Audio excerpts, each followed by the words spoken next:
क्या इजराइल ने ईरान को अंडर एस्टिमेट किया है?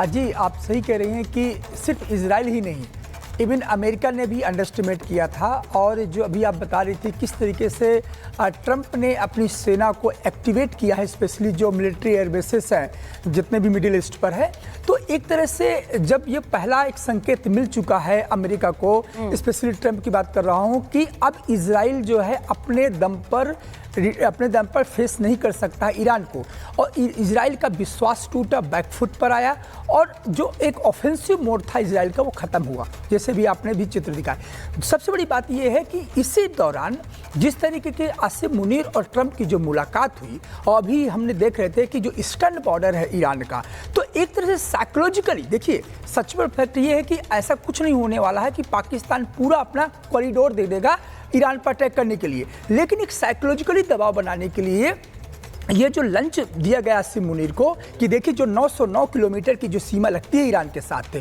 तो यहाँ भी हम अपने ट्रूप्स भेजेंगे और यहाँ से ईरान को कमज़ोर करेंगे। ये उस पाकिस्तान के लिए है जिसकी संसद पर पाकिस्तान के डिफेंस मिनिस्टर ने, ख्वाजा आसिफ ने कहा था कि यदि वक्त पड़ा तो हम अपना न्यूक्लियर बम इजराइल पर फेंकेंगे। तो मुझे लगता है कि इस तरह का जो एक नैरेटिव्स बन रहा था ब्रदरहुड का, अमेरिका ने उसको तोड़ा, पहला।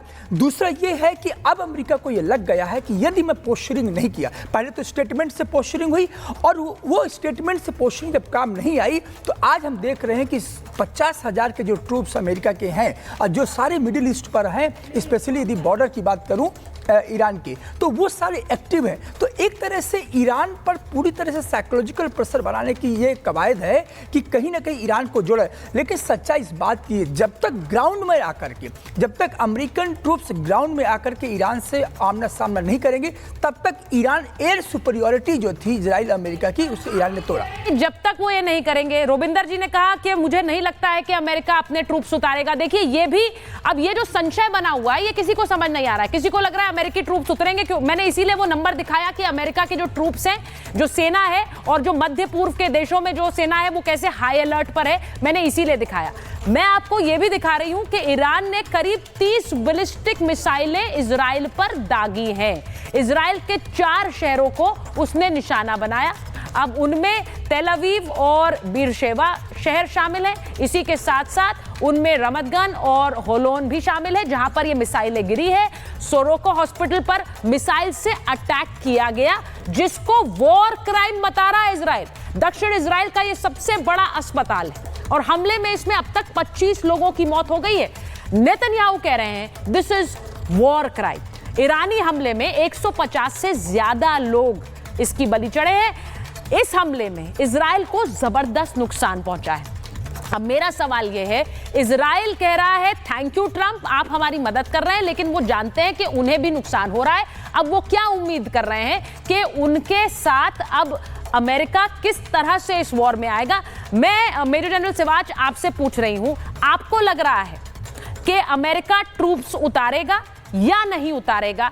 क्योंकि आप देख रहे हैं दोनों ही मत हैं यहां।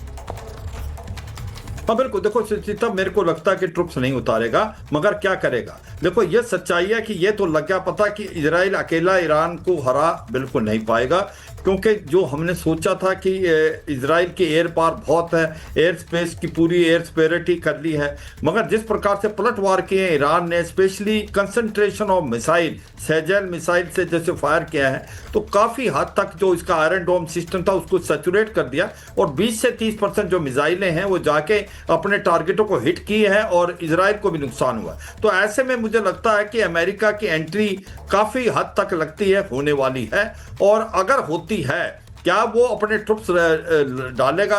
मुझे लगता नहीं कि वो ट्रुप्स डालेगा, क्योंकि उसमें बहुत नुकसान होने का चांसेस है, और ऐसा रिस्क अमेरिका नहीं लेगा। अमेरिका क्या करेगा? अमेरिका एक तो कर रहा है कि एक पोस्चरिंग कर रहा है, एक प्रकार प्रेशर डाला ईरान पे, 3 एयरक्राफ्ट कैरियर ग्रुप लेके आ गया है। उसके बाद अपने जो ट्रुप्स हैं उनको हाई अलर्ट पे कर दिया, मिसाइलें, रॉकेट, और उसके बाद B-24 बॉम्बर जो हैं वो GBU-57 जो कि बंकर बस्टिंग, वो फोर्दो में डालेंगे। मुझे लगता है चारों तरफ से हमला होगा, मगर ट्रुप्स नहीं डालेंगे। दूसरा, पाकिस्तान क्या मदद दे सकता? पाकिस्तान एयर बेस ही देगा, पाकिस्तान लॉजिस्टिक नोड बनाने के लिए परमिशन देगा, पाकिस्तान इंटेलिजेंस देगा। अब ये भी सच्चाई है, एक अकेला देश मुस्लिम वर्ल्ड जो पाकिस्तान खुल के आ रखा था ईरान के साथ, आज एकदम पलटा बदल दिया है, स्पेशली डोनाल्ड ट्रंप और आसिम मुनीर की बातचीत से। तो ये सच्चाई है। कहां पर अमेरिका वीक है? अमेरिका वीक है, इसकी जो बेसिस हैं, ये जो सऊदी में, यूएई में, कुवैत में, इनका एयर डिफेंस सिस्टम इतना पुख्ता नहीं है जितना इजराइल का है। अगर ईरान इनके ऊपर पलटवार करेगा तो आप देखेंगे इनके ऊपर भी नुकसान होगा, और क्योंकि ईरान के पास रॉकेट और मिसाइल का भंडार है, वो किसी ने नहीं सोचा था कि इतने होंगे। अब ये लड़ाई क्या मोड़ लेगी? देखो, ये लड़ाई मुझे नहीं लगता इतनी जल्दी खत्म होने वाली है, क्योंकि ईरान के पास जो रॉकेट और मिसाइल अगर जब तक रहेंगे, जब तक चलता रहेगा, और boot on troops on ground और बूट्स ऑन ग्राउंड के मुझे चांसेस कम लगे। अमेरिका बिल्कुल चांस नहीं लेगा। अमेरिका ने अगर बूट्स ऑन ग्राउंड डाले ईरान में तो मुझे लगता है वो सबसे बड़ी गलती होगी, क्योंकि उसके लिए आसान नहीं होगा फिर निकलना। और Iran is not a easy cake walk. Iran की एक स्ट्रॉन्ग मिलिट्री है। ईरान की सबसे बड़ी क्वालिटी है उसकी आर्टिलरी, इन्फेंट्री एंड आर्मर। उसकी वीकनेस थी एयर पावर, जिसको एक्सप्लॉइट किया इजराइल ने, जिसको एक्सप्लॉइट करेगा अमेरिका। अगर आप एक बार मैं ग्रुप कैप्टन विनोद से पूछती हूँ। ग्रुप कैप्टन विनोद, जिस डूम्सडे प्लेन की हम बात कर रहे हैं, जिसे हम अगर आसान भाषा में अपने दर्शकों को बताएं, डूम्सडे यानी कि प्रलय का समय, तो वो प्रलय के समय में ही निकलता है और अमेरिका ने इसे निकाला है। इसका मतलब क्या समझा जाए? अच्छा सवाल है चर्चा जी, और मैं इसीलिए डूम्सडे प्लेन और इसकी कैपेबिलिटी को अपने पीछे लगाया हुआ हूँ। आप यहाँ बाएं पूंछ की तरफ देखते हैं तो एक VLF एंटेना है जिसको बोलते हैं very low frequency antenna. VLF antenna Sucharita ji सिर्फ और सिर्फ पनडुब्बियों से संचार रखने में काम आता है। हवा से VLF एंटेना और LF एंटेना, लो फ्रीक्वेंसी एंटेना, ये एंटेनाएं बहुत लंबी होती हैं, किलोमीटर लंबी होती हैं। तो ये जहाज हवा में जाने के बाद ये एंटेना बाहर निकलता है और इस एंटेना से आप पनडुब्बियों से संपर्क रखते हैं। और क्यों रखते हैं, ये सबसे बड़ा सवाल है। जब आप न्यूक्लियर ट्रायड की बात करते हैं, मतलब 3 तरफा हमला, जब आप न्यूक्लियर हमला करते हैं किसी भी देश पे, सबसे ट्रायड में सबसे आखिर में आता है पनडुब्बियों से न्यूक्लियर हमला। वो जो डूम्सडे कह रहे हैं ना, प्रलय का जो आखिरी बिंदु है वो है सबसरफेस या फिर पनडुब्बियों से न्यूक्लियर वेपन जब दागते हैं, वो उसका जो संचार है, उसका जो गो अहेड है या उसका जो ऑर्डर है, ये जो मेरे बाएं तरफ ऊपर के एंटेना है, यहाँ से निकलता है। अब ठीक मेरे सर के पीछे आप देखेंगे इनमरसैट का है, तो ये सैटेलाइट कम्युनिकेशन, सैटेलाइट UHF संचालन का एंटेना है।